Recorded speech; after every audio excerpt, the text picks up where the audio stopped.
namoonni tokko tokko akkamitti viidiyoo YouTube irraa daawunlood godhachuu dandeenya? Akkasumallee Facebook irraa, akkasuma TikTok irraa yoo daawunlood godhanne maqaa nama sanaaf barreeffama viidiyoo sanarra jiru nuuf gadi buusa, qulqullina hin qabu. Egaa karaa salphaa ta'een TikTok irraa viidiyoo qulqullina qabu maqaa abbaa TikTok sanaan hala barreeffama irratti barreeffameen ala viidiyoo noormaalii jechuudha karaa salphaa ta'een gadi buufachuu hin dandeenya. Ammallee YouTube irraas buufachuu ni dandeenya. Aappiin isaanii jira.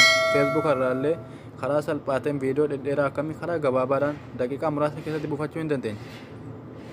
Egaa aappii malees mobaayiluma keenyaan aappii tokko osoo hin fayyadamne buufachuu ni dandeenya. Isinitti na agarsiisa gara barnoota.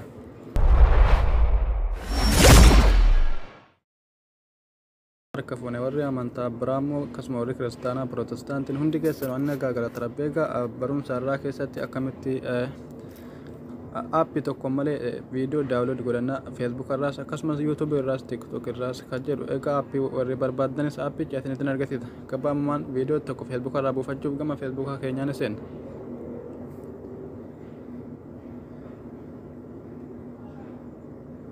Video silattee haa jomne sana ni barbaadana yookaan duraan linkii harreedhuma kana gadi buusee isinitti agarsiisa. Bakka tuqaa sadan kana ni tuttu.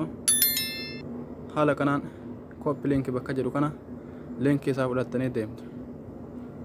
Egaa linkii kana fudhattanii booda Google keessanii barbaadatu. Karaa aappii tokko osoo hin fayyadamne Google keessanii seentu. Bakka kanatti dhuftanii barreeffama kanaan duraan barreeffamee jira waan ta'eef Facebook daawunlood viidiyoos bakka jedhu kana ni barreeffattu sin yeroo matakka taraa tokko yoo barreessitan taraa hunda asirratti ni fiduu danda'a. Bakka kana irra yoo barreeffama kan barreessuu qaba Facebook yoo jettanii barreessitanii daawunlood viidiyoo kan jedhu isinii fida inni nu egaa irratti rukuta.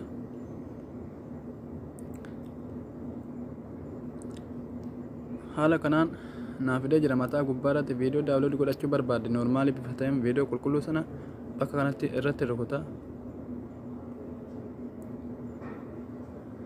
Bakka enter Facebook vaayidii jedhu kan irratti harka kiyyaan gadi qaba yeroo tokkoof. Bakka paste jedhu kana irratti kilik goota kooppicha galchuudhaaf kooppii fiddanii galchuu namni muraasni ni beektu jira. Bakka ammaatti linkii galchuun dirqama. Isiniif galamitti irra deebi'ee isinitti agarsiisu.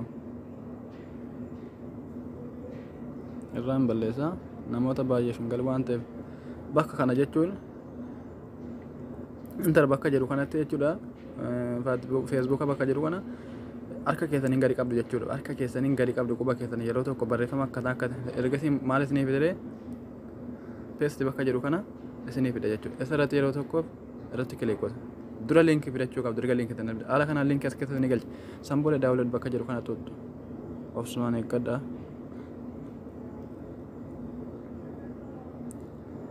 Egaa haala kanaan nuuf fidee jira jechuudha. Amma immoo viidiyoo daawunlood bakka jedhu kana jechuudha sadii nuuf fidee jira waan ta'eef keessa ni filannaa jechuudha.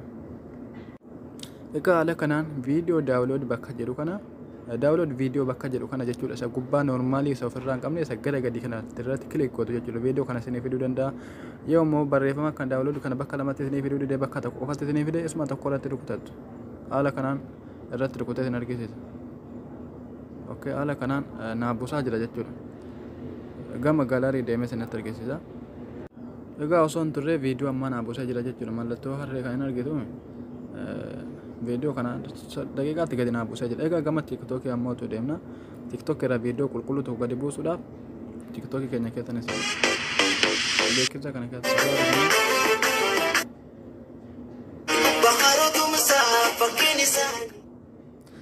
egaa viidiyoo kana gadi buusuudhaaf barreeffama irra jira yoo daawunlood kan godhu ta'e maqaa abbaa kana buusuu danda'a yookaan viidiyoon kun hidhamee jira buusuu daawunlood godhamuu hin danda'u waan ta'eef namni tokko viidiyoo isaa akka gadi buufane hin hidhata maal akka miti suni viidiyoon ammallee karaa kanaan seef yoo gadi godhatan ta'e maqaa abbaa sana maqaa TikTokiitiin mul'isuu danda'a noormaaliin ta'u jechuudha. Barreeffama gubbaa irratti barreeffame kanaa waliin viidiyoo ati gadhiifte osoo hin taane viidiyoo ati nama jalaa fidde ta'uun hin beekama waan ta'eef karaa namni sitti argisiisu kanaa yoo kan gadi buufatan ta'e viidiyoo noormaalii qulqulluu barreeffamni irratti barraa'es hin jiru akka viidiyoo galarii keessaa jiruutti namni tokko hungumaa beekuu hin danda'u viidiyoo noormaalii jechuudha. Egaa isinitti argisiisa viidiyoo namni hidhate tokko ol deemna.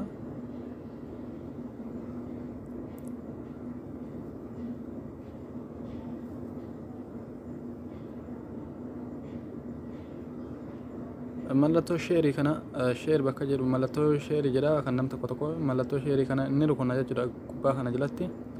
Egaa viidiyoon kun hidhamee jira gonkumaa namni tokko gadi buufachuu hin danda'u. Seef viidiyoo bakka jedhu hin jiru osuma qabaatee qulqullinaan hin buufne. Kooppi linkii kana hin goona jechuudha linkii bakka jedhu kana irratti rukunna. Egaa haala kanaan keessaa baana jechuudha barreeffama nu gaafate illee rukunnu harka mirgaa irratti yoo rukunnes nu baasuu danda'a. Linkii fudhanna murteessaan. Ergasii gara googelii keessanii deemtu jechuudha ammallee googelii akka kanaan googelii keessanitti rukuttu kan feesbuukaa kana irraa barreessitu balleessitu jechuudha ifama. Ergasii kan tiktookii immoo tiktook viidiyoo daawunlood yoo jettanis isinii ba'uu danda'a. Yoo karaa gabaabaa feetan immoo sanaab tik qubee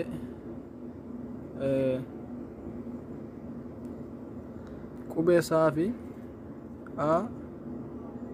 qubeessaa yoo barreessitani sanaaf tiktok jedhee isiniif fiduu danda'a inni jechuun qubeessaa fi naa fi paa yoo barreessitan tiktok kan jedhu isiniif fida irratti kilik gootu yookiin barreessitu barreeffama kana inni ilaaltu irratti isinii barreessa.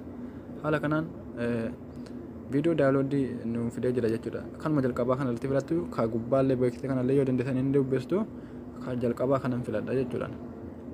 Somaanii egaa akka hin dogongorre haala kanaan fees tiktok bakka jedhu linkii gashi jedhaa jira jechuudha. Asitti linkii fudhattee dhufte tiktok irraa gashi naan jedhaadha. Bakka kana fees bakka jedhu kana harkaan gadi qaba jechuudha quba kiyyaan. Egaa haala kanaan qabee fees ammallee kooppii fidde gashi naan jedhaadha. Nan gashaa kooppii kiyya gashee jedha. Haala kanaan daawunlood bakka jedhu kana irratti galee rukuta jechuudha. Okay haala kanaan eessa nageessa jennaan daawunloodii kan jedhu kan bifa magariisaa kana jechuudha keessaa gidduu kana jechuudha irratti kilik godha. Obsaan eeggatu haala nage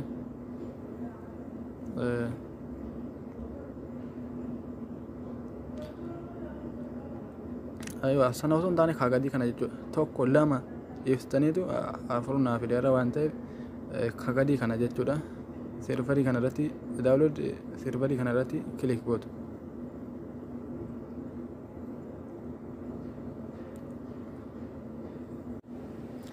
Isiniif galaama irra deebiin agarsiisa peesti bakka jedhu kana quba keessaniin gadi qabaa jechuudha. Tiktokii peesti ammallee daawunlood bakka jedhu kana irratti rukuttanii haala kanaan isin gashi. Egaa haala kanaan erga deemtanii booda takka lama ol dhiiftaniitu daawunlood serverii kana rukuttu jechuudha. Lakkoofsa lama ofirraa qaba. Tokko lakkoofsa ofirraa qabu sadii illee dhiiftanii ka lakkoofsa 0 lakkoofsa lama ofirraa qabu kana irratti quba keessanii ni tuttu. Haala kanaan daawunlood akkan gadi buufadhe natti maa jira daawunlood akkan gadi buufadhe lamii godhinaan jechuu jira jechuudha. Daawunlood godhee waan jiruuf haala kanaan isiniif lakkaa'ee yeroo gabaabaa keessatti isiniif deebisa gama galarii deema jechuudha. Viidiyoo ammaa isinitti argisiisu viidiyoon ammaa kunooti jechuudha. Normaali isiniin jedhu yoomii asitti garuu kan sammuu dhistanii miila keessanii yaaduu eegaltanii warreen kaleessa baqqalaa madirakii irraa kuffettanii takka ishee ergootanii bu'an. Viidiyoo kana galarii kiyya keessa buufadheera garuu qulqulluu jechuudha. Barreeffama sila ofirraa qabaa normaali miti yoo osoon karaa sanaan buufadhe buufsuu iyyuu hin danda'u jedhamee jira. Viidiyoon kun ammallee qulqullinaan naa bu'ee jira. TikTok irra YouTube irraa immoo akkamiif buufannaa warri jettan YouTube irraa buufachuuf aappii tokko isin barbaachisa. Yoo dhiiftanillee karaa ammaatiin buufachuu ni dandeessu. Sanaaf tuubii kana isin barbaachisa jechuudha. Yoo isa dhiiftanillee linkii akka karaa ammaatiin linkii viidiyoo fudhattanii daawunlood YouTube jettanii yoo barreessan isinii fiduu danda'a.